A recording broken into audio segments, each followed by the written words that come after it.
ma sain oma juurtest teadlikuks üsna hilja, nagu ikka vist ingeri soomlastega kipub olema, et kuskil 9. klassis ma esimest korda üldse kuidagi teadvustasin seda ja see juhtus väga naljakalt. Ma esinesin koos oma sõbrannaga, kes siis on Toomas Hendrik Ilvese tütar juhuslikult ja siis tema isa ütles mulle põhimõtteliselt, et ma olen ingeri soomlane niimoodi, et tegi nagu nalja, et näed, et kaks ingerlast ja tibla laulavad, neil on vene päritolu. Ja siis ma esimest korda kuidagi üldse adusin, et appi. Ma olen siis ingerlane või? Et ma nagu ei olnud sellele kunagi mõelnud. Mul ei oldud sellest kunagi räägitud. Mitte, et see oleks mingi tabu teema, aga see ei olnud nagu mingi asi, millest peaks rääkima. Nii et üsna hilja sain ma sellest teadlikuks ja nüüd tegelenud olen sellega rohkem seoses tükiga, mis me Haapsalu noorteteatriga tegime.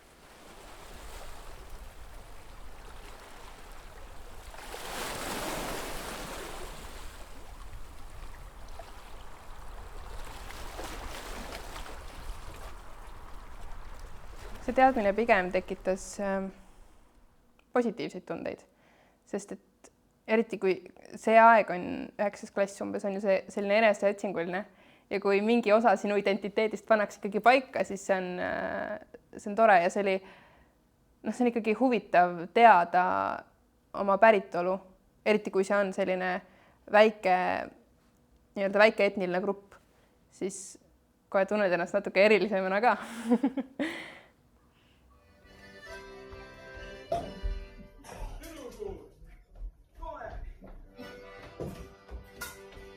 Minu tädi elab Soomes, nii et selle kaudu kuidagi tuli jutuks, et mul on nagu Soome juured. Ja ma arvan, et seda öeldi mulle sellepärast, et väiksele lapsele, kuidas sa ikka seletad, et on see Soome, mida sa tead, aga siis on ingeri soomlast, mis on hoopis midagi muud. Või mitte hoopis midagi muud, aga natuke midagi muud. Et kuidas sa seda nagu väiksele lapsele seletad, siis kuidagi see sinna ka jäi, eriti kuna minu vanaisa, kes on siis ingeri soomlane, teda ma ise ei näinud ja ei saanud temaga kahjuks rääkida, siis ei olnud seda miskit, mis sunniks nagu seda teemat tõstatama.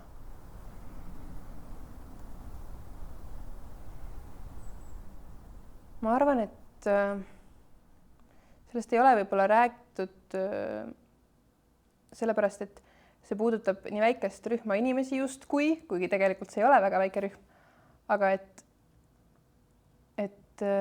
võib-olla kõrvaltseisjale võib tunduda see nii väikse küsimusena või ebaolulise asjana ja et raske on ka sundida ennast huvituma asjast, millest sa niigi juba midagi ei tea, et kui seda põhja ei ole all, siis on raske selle juurde teed leida, ma arvan. Ja minu pere kontekstis ma arvan, miks ei räägitud, kuidagi see ei tundunud oluline või et mis sellest ikka rääkida, pluss kui me ka nii palju ei teadnud minu vanaisa elust ja tema ingeri Soome elust, et siis ei osanud ka väga midagi rääkida.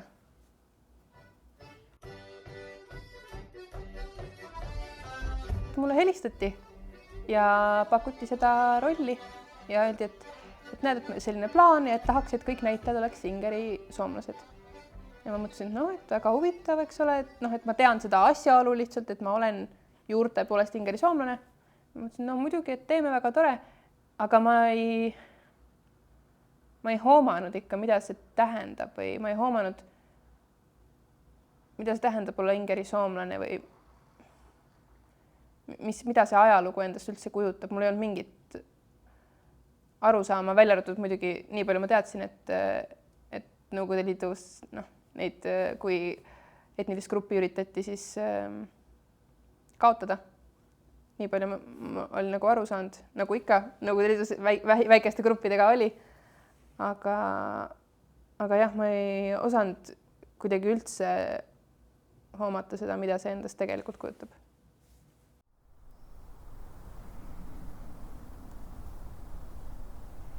See tekitas tõesti tunde, et kuidas sellest ei räägita või miks mitte keegi sellest ei räägi.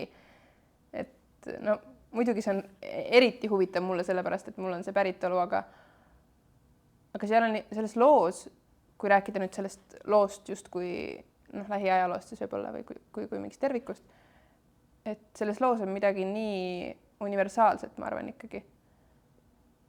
Isegi kui see ingerlaste asemel tegelikult võib ju ükskõik kelle panna, aga ingerlasi on ju meil Eestis ka ja Soomes ka samamoodi nii väga palju, et tegelikult see puudutab meid nii paljusid, samas keegi justkui ei tea sellest, keegi ei räägi sellest ja just üks asi see traagiline ajalugu, teine pool ka see kultuur või just see juurte pool, et see on nagu väga kahju, mul on väga kahju sellest, et mina sellest nii hilja teada sain ja üldse, et sellest nii vähe teada on. Ja ma endiselt olen tegelikult väga avastamisteel veel, et mul on veel väga-väga pikk tee minna. See tunne, et sa kuulud sellesse gruppi, mida on üritatud hävitada, on ikka, see on päris õõvastav. Või eks ennegi, kui väga klassikaline, mida kõik teavad, eks ole, holokaust, et ikka sa ju mõtled, et kuidas see on võimalik, et mida need juudid siis nüüd nii valesti tegid, et mis on siis minu olemuses nii valet, aga kui see läheb nüüd nii lähedalt ka mööda, siis see tunne on kuidagi eriti tugev, et hea küll oleks ma sündinud, mis on siis 50-60 aastat varem, et mida ma valesti tegin või miks ma oleks sellise asja ära teeninud või? Ja kahju nagu hirmutav on sellele mõelda.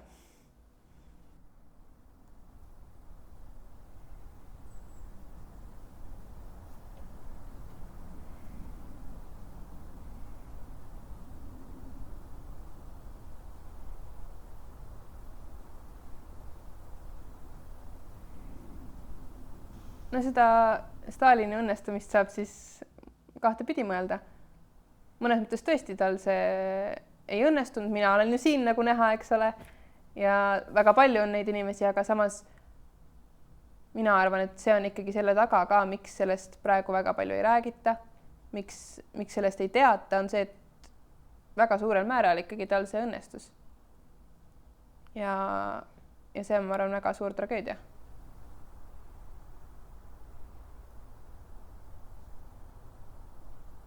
Ma praegu ei tunneta tegelikult erilist vaikimist ja hirmu. Pigem ma tunnetan mõnes mõttes vastupidist just seda, et me tahame sellest rääkimata, me peame seda teemat oluliseks ja sellest peab rääkima, muidugi eriti just ingerlaste endi seas. Aga selles mõttes ma ikka tunnen seda väga tugevalt, et mingi vanemas põlvkonnas on seda tunda, et see on miski, mis on nii sügaval sees. Et mõistusega saadakse aru, et sellest võib ju nüüd rääkida ja sellest peabki nüüd rääkima. Aga see hirm, ja see on ka muude teemadega tegelikult, aga sellega kaasa arvatud, et see hirm on nii sügaval, et seda on väga raske enam välja juurida.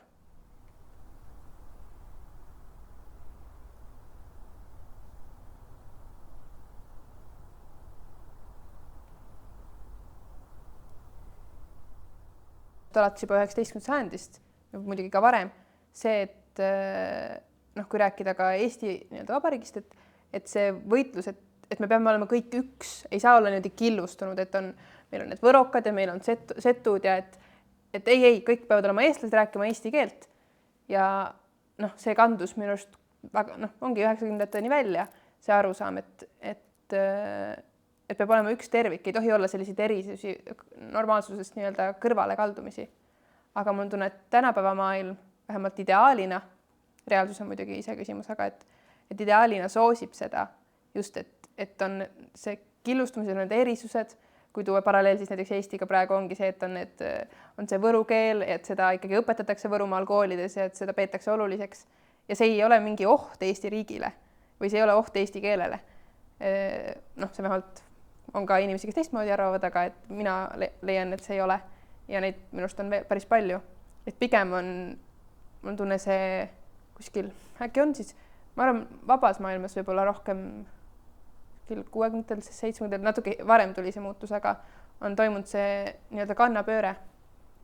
Et see, mis teeb meid eriliseks või erinevaks pigem, on just hea ja see on rikastav, mitte see ei ole ühiskonda ja riiki nõrgestav.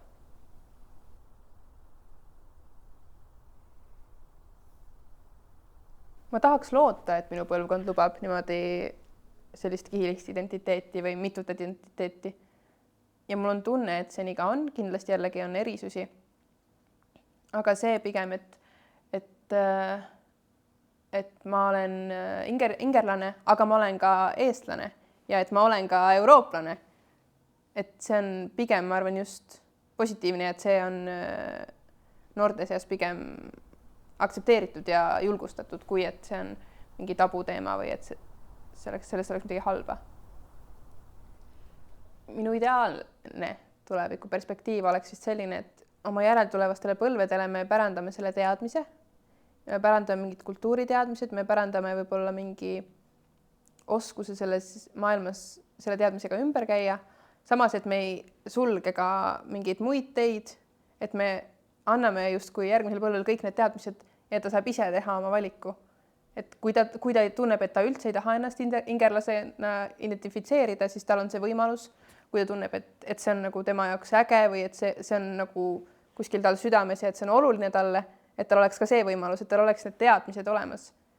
Ja just ka mõtlen kultuurilises mõttes, et mingid ühtlasi on teada, eks ole, ingerlaste ajaloost, aga et ka ongi mingid ingerlaste kultuurist midagi näiteks teada ja et sul oleks midagi, millega ennast selle juures identifitseerida, et siis selle põhjal teha see otsus. See oleks minu tuleviku ideaal.